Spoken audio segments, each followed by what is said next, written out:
कोई बात नहीं है, हम जिंदा रहेंगे या तो मरेंगे, कोई बात नहीं है। बात कोई सही बात यह है, आम बात यह है, आखिर में हमारी कामयाबी होगी, हिंदुस्तान आजाद होगा। ये आवाज है उस महान क्रांतिकारी की जिन्होंने अपनी बहादुरी और देशभक्ति के जज्बे से भारत में ब्रिटिश साम्राज्य की नींव हिलाकर रख दिया था, जिन्होंने अंग्रेजों के सामने भारत की पहली स्वतंत्र आर्मी आजाद हिंद फौज को खड़ा कर दिया था और चलो दिल्ली का नारा लगाकर आजादी की ऐसी चिंगारी भड़काई जिसमें ब्रिटिश हुकूमत जलकर राख हो गई और जिसके सम्मान में दुनिया का सबसे बड़ा तानाशाह अडोल्फ हिटलर भी सर झुकाता था, जिन्होंने स्वतंत्र भारत की पहली आजाद हिंद सरकार भी बनाई थी।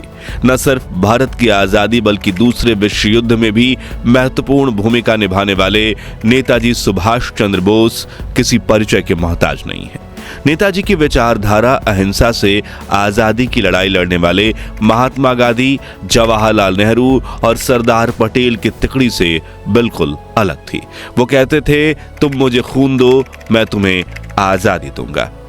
भारत में अंग्रेजी शासन को उखाड़ फेंकने वाले नेताजी सुभाष चंद्र बोस का जीवन काफी प्रेरणा देने वाला है और आज हम उनके इसी देश प्रेम, वीरता और बलिदान की बात करेंगे और साथ ही करीब 85 साल पुरानी नेताजी की कुछ ऐसी दुर्लभ वीडियोस भी देखेंगे जो आपके रोंगटे खड़ी कर देंगी और जानेंगे क्यों नेताजी की मौत आज भी रहस्य बनी हुई है। साल था 1897। एक तरफ भारत में छप्पनिया अकाल का दौर चल रहा था जिसमें 70 लाख भारतीय भूख और प्यास से तड़प कर मारे गए थे और अंग्रेज सरकार को देशवासियों के इतने बुरे हालात से रत्ती भर भी फर्क नहीं पड़ रहा था। वहीं उड़ीसा के कटक गांव में एक ऐसी आंधी आई थी जो आने वाले समय में ब्रिटिश हुकूमत की कमर तोड़कर रखने वाली थी और इस आंधी का नाम था सुभाष चंद्र बोस, जिनके पिता का नाम था जानकीनाथ बोस जो कटक के मशहूर वकील थे। वहीं मां थी प्रभावती देवी। सुभाष 14 भाई बहनों में 9वें स्थान पर थे। सुभाष चंद्र बोस ने अपनी स्कूली शिक्षा रेवेनशॉ कॉलेजिएट स्कूल से की और फिर कोलकाता की प्रेसिडेंसी कॉलेज में दाखिला लिया, लेकिन जब उन्होंने देखा कि वहां का ब्रिटिश प्रोफेसर भारतीय छात्रों की बिना वजह बेइज्जती करता है तो उन्होंने गुस्से में अपनी चप्पल उतारी और प्रोफेसर को पीट दिया, जिसके चलते उन्हें निष्कासित कर दिया गया। वर्ष 1919 में बोस भारतीय सिविल सेवा परीक्षा की तैयारी करने लंदन चले गए, जिसमें उनका चयन भी हो गया, लेकिन उन्हें अंग्रेजों के साथ काम नहीं करना था। इसलिए साल 1921 में वो इतनी प्रतिष्ठित नौकरी ठुकराकर भारत लौट आए और Indian national Congress party join कर ली और असहयोग आंदोलन में महत्वपूर्ण भूमिका निभाई। इसी दौरान उनकी मुलाकात बंगाल के क्रांतिकारी चित्तरंजन दास के साथ हुई, जिन्हें आगे चलकर नेताजी ने अपना राजनीतिक गुरु बना लिया। अगले कुछ सालों उन्होंने युवा नेता के रूप में बंगाल में कई क्रांतिकारी आंदोलनों की अगवानी की और स्वराज नाम से अपना अखबार शुरू करके उसमें अंग्रेजों के खिलाफ खुलकर लिखना शुरू कर दिया। नेताजी की लिखावट हमेशा तथ्यों के आधार पर होती थी, इसलिए अंग्रेज उनके न्यूज़पेपर के खिलाफ चाहकर भी कुछ नहीं कर पा रहे थे। तभी उन्होंने दूसरा रास्ता चुना और साल 1925 में क्रांतिकारी आंदोलनों से संबंधित बताकर उन्हें मांडले कारागार में भेज दिया गया। वहां तपेदिक यानी टीबी की जानलेवा बीमारी से वो ग्रसित हो गए, लेकिन उन्होंने हार नहीं मानी बल्कि रिहा होकर स्वतंत्रता लड़ाई को और तेज कर दिया। साल 1930 में नेताजी को कलकत्ता के मेयर के रूप में चुना गया। इसी साल उन्होंने सविनय अवज्ञा आंदोलन में बढ़ चढ़कर हिस्सा लिया, जिसके चलते अंग्रेजों ने उन्हें फिर से गिरफ्तार कर लिया। साल 1931 तक जेल में रहने से उनकी तबीयत काफी खराब होने लगी और अंग्रेजों को यह डर सताने लगा कि अगर बोस जेल में ही मर जाते हैं तो भारतीयों का ब्रिटिश सरकार के खिलाफ आक्रोश काफी बढ़ जाएगा। इसलिए उन्होंने डर के मारे नेताजी को रिहा कर दिया, जिसके बाद जेल आने जाने का सिलसिला जारी रहा। वो करीब 11 बार जेल गए, लेकिन अब उनका एक ही लक्ष्य था, देश की आजादी। वो विदेश जाकर कई बड़े नेताओं से मिलते और भारत को स्वतंत्रता दिलाने में उनकी मदद मांगते। वहीं उनके भाषणों से देश के युवाओं का भी खून खौल उठता था। हालांकि महात्मा गांधी को आजादी के लिए सुभाष चंद्र बोस के आइडियाज कुछ खास पसंद नहीं थे। ऐसे में गांधी जी का पंडित नेहरू और सुभाष में से हमेशा नेहरू की तरफ ज्यादा झुकाव था। दोस्तों, वैसे तो नेताजी ने आजादी की लड़ाई खुद अपनी आजाद हिंद फौज बनाकर लड़ी थी, लेकिन फिर भी उनके तार कांग्रेस के साथ जुड़े हुए थे। इसलिए सन 1930 में कांग्रेस के वरिष्ठ नेता महात्मा गांधी से प्रभावित होकर ही उन्होंने नमक सत्याग्रह में सक्रिय रूप से भाग लिया था, जिसके बाद 1931 में उन्होंने सविनय अवज्ञा आंदोलन का नेतृत्व किया। लेकिन गांधी जी और नेताजी बोस के विचारों में ज्यादा मतभेद तब शुरू हुआ जब गांधी जी ने गांधी इरविन समझौते पर हस्ताक्षर किए और जिसमें सविनय अवज्ञा आंदोलन भी निलंबित करवाया गया, जिसका नेतृत्व खुद नेताजी कर रहे थे। लेकिन फिर भी वो कांग्रेस के साथ जुड़े रहे और वर्ष 1938 में हरिपुरा में कांग्रेस के अध्यक्ष निर्वाचित हुए। अगले साल जब दूसरी बार कांग्रेस प्रेसिडेंट पद के लिए कैंडिडेट को चुनना था, तब सुभाष चंद्र बोस ने भी एक और वर्ष के लिए कांग्रेस का अध्यक्ष बनने की इच्छा प्रकट की।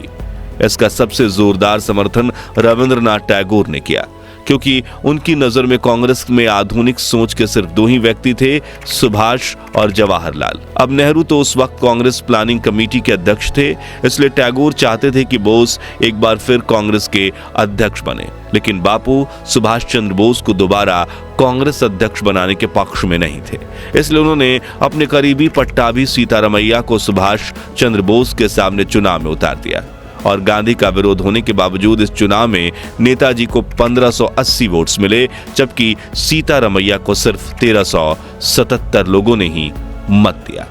ऐसे में नेताजी एक बार फिर कांग्रेस के प्रेसिडेंट बन गए और ये दुर्लभ क्लिप उसी दौर की है जब नेताजी की जीत का जश्न मनाया जा रहा था।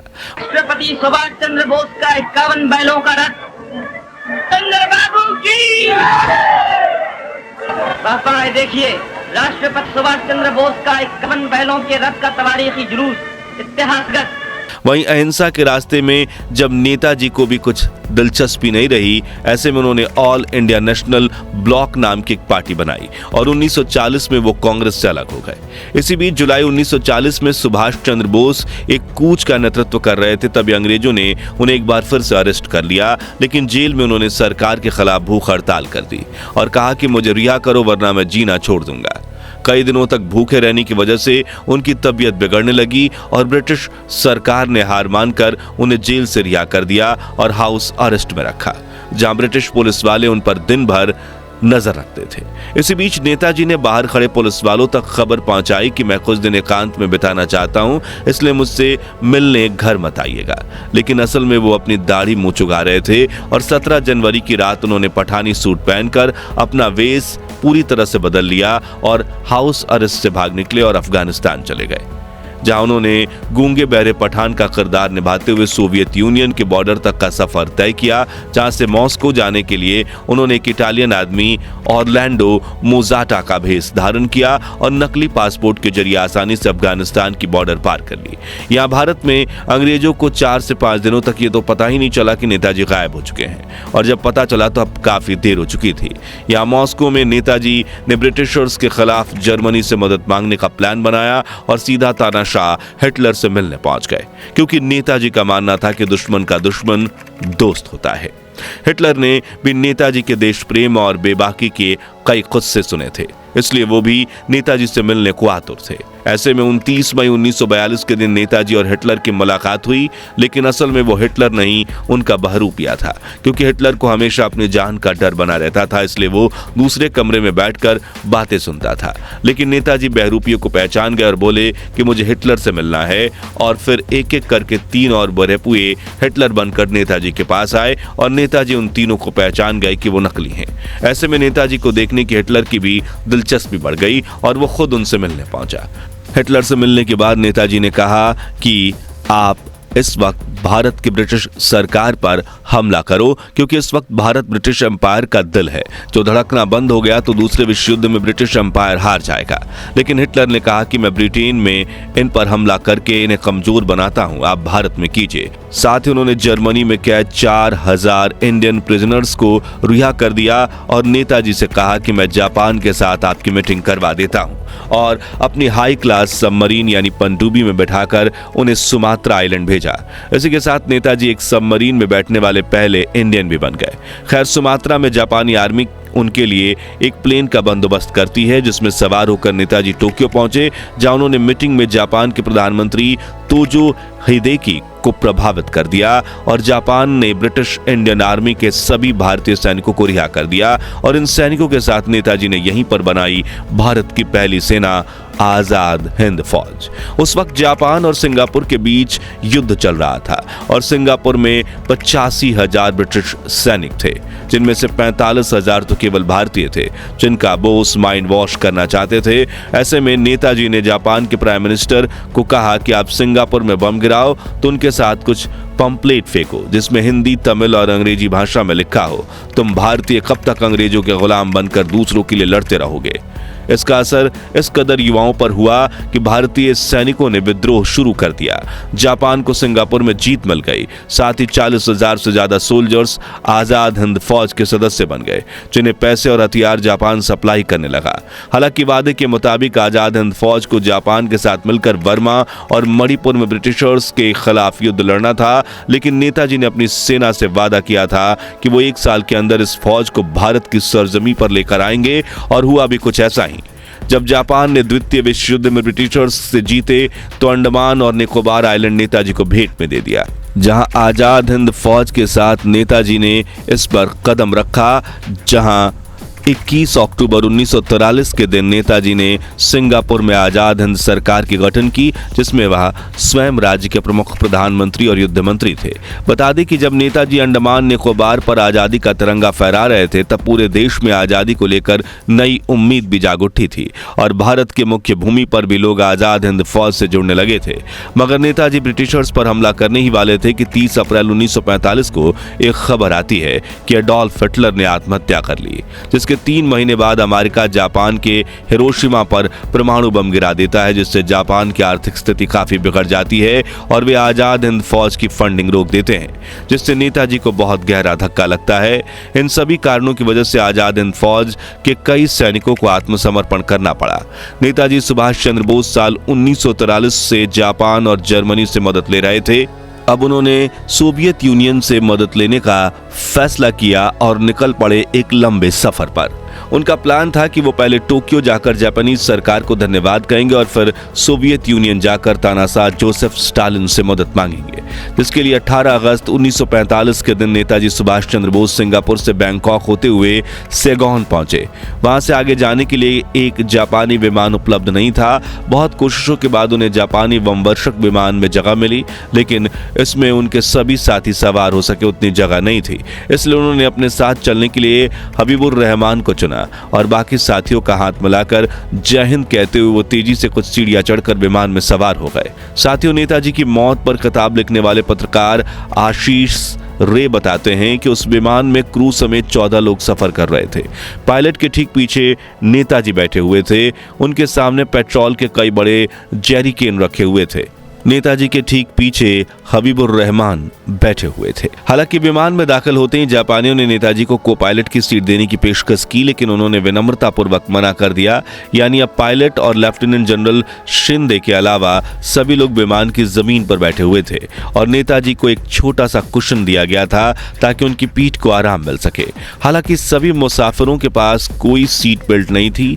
शहनवाज समिति को दिए अपने इंटरव्यू में कर्नल हबीबुर रहमान ने बताया था, विमान बहुत ऊपर नहीं गया था, अभी एयरफील्ड सीमा के अंदर ही था कि मुझे विमान के सामने के हिस्से से धमाके की आवाज सुनाई दी। शुरुआत में मुझे लगा कि विमान पर दुश्मन की किसी तोप का गोला लगा है, लेकिन फिर मुझे पता चला कि विमान के एक इंजन में खराबी आ गई है और उसका प्रोपेलर टूटकर नीचे गिर गया है। लेकिन हम कुछ समझ पाते उसके पहले ही विमान नाक के बल नीचे गिरने लगा और उसके अगले और पिछले हिस्से में आग लग गई। कुछ वक्त के लिए मेरी आंखों के आगे अंधेरा छा गया। फिर जब मेरी आंख खुली तो मैंने नेताजी से कहा, नेताजी आगे से निकलिए, क्योंकि पीछे आग जल रही थी। लेकिन उनके पास रखे जेरिकैन फटने की वजह से उनके पूरे कपड़े पेट्रोल से सराबोर हो चुके थे। उन्होंने कहा, बाहर आते ही मैंने देखा कि नेताजी मुझसे 10 मीटर की दूरी पर खड़े थे और उनकी निगाह पश्चिम की तरफ थी। उनके कपड़ों में आग लगी हुई थी। मैं उनकी तरफ दौड़ा और मैंने बहुत मुश्किल से उनकी बूशर्ट बेल्ट निकाली, जिससे मेरे हाथ बुरी तरह से जल गए। फिर मैंने उन्हें जमीन पर लेटा दिया। मैंने देखा कि उनके सर के बाएं हिस्से पर 4 इंच लंबा गहरा घाव था। मैंने रुमाल लगाकर उसमें से निकल रहे खून को रोकने की कोशिश की।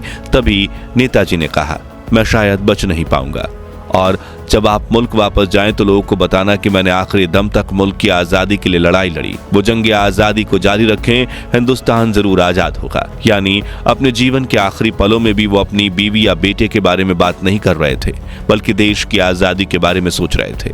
मित्रों, यह हादसा दोपहर करीब 3 बजे हुआ था, जिसके बाद अगले 6 घंटे तक नेताजी मौत से लड़ते रहे, लेकिन रात 9 बजे उन्होंने दुनिया को अलविदा कह दिया। हालांकि कर्नल हबीबुर रहमान ने नेताजी की मौत की पुष्टि की थी और कहा था कि उनके अंतिम संस्कार कार्यक्रम में भी शामिल थे, लेकिन यहीं से शुरू होते हैं उनकी मौत से जुड़े ऐसे सवाल जो आपको सोचने पर मजबूर कर देंगे।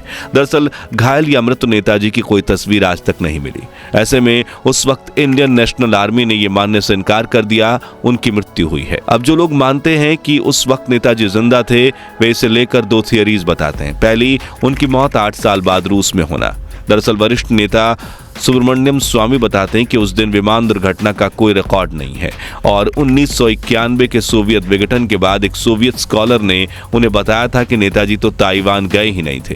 वो साइगॉन से सीधे मंचूरिया आए थे, जहां उन्हें हमने गिरफ्तार किया था। बाद में स्टालिन ने उन्हें साइबेरिया के युकुत्स्क जेल में भिजवा दिया था, जहां 1953 में उनकी मौत हो गई। वह दूसरी थियरी कहती है कि वो एक तपस्वी बाबा बन गए और ऐसा ही नाम गुमनामी बाबा का, जिन्हें लेकर कोई कहता है कि वो सुभाष चंद्र बोस के बेहद करीबी थे, तो कोई दावा करता है कि गुमनामी बाबा कोई और नहीं बल्कि खुद सुभाष चंद्र बोस थे।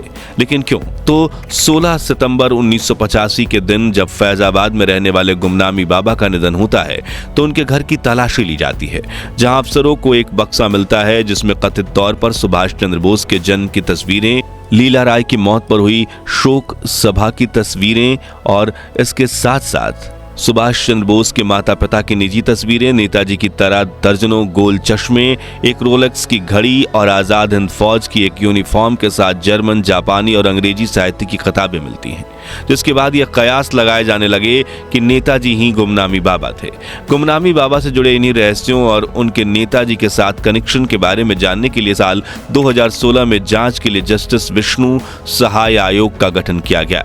इस आयोग ने साल 2019 में अपनी रिपोर्ट जारी की, जिसके मुताबिक गुमनामी बाबा एक साधारण मेधावी व्यक्ति थे। वे नेताजी के अनुयायी थे। वो बंगाली, अंग्रेजी और हिंदी भाषा के जानकार थे। उन्हें युद्ध, राजनीति और समसामयिक की गहन जानकारी थी। वे पूजा, ध्यान, संगीत और भजन में अपना समय बिताते थे। इतना ही नहीं, बाबा अयोध्या में 10 साल तक गुमनामी में रहे। इस दौरान वो समय समय पर अपना घर बदल देते थे, इसलिए आयोग गुमनामी बाबा की पहचान नहीं कर सका और वो गुमनामी बने रहे। लेकिन दोस्तों, जो भी हुआ उसमें 2 राय नहीं है कि बोस देश के रियल हीरो थे। उसके लिए कमेंट बॉक्स में आजादी के लिए उनका प्रिय नारा जय हिंद जरूर लिखे। जानकारी अच्छी लगी हो तो वीडियो को लाइक और शेयर करके 11,000 लाइक्स के लक्ष्य को हासिल करने में हमारी मदद कीजिए और इतिहास के पन्नों में छिपी ऐसी ही अनसुनी कहानियों के लिए इस चैनल को सब्सक्राइब करके पास वाली घंटी जरूर बजा दीजिए। जय हिंद।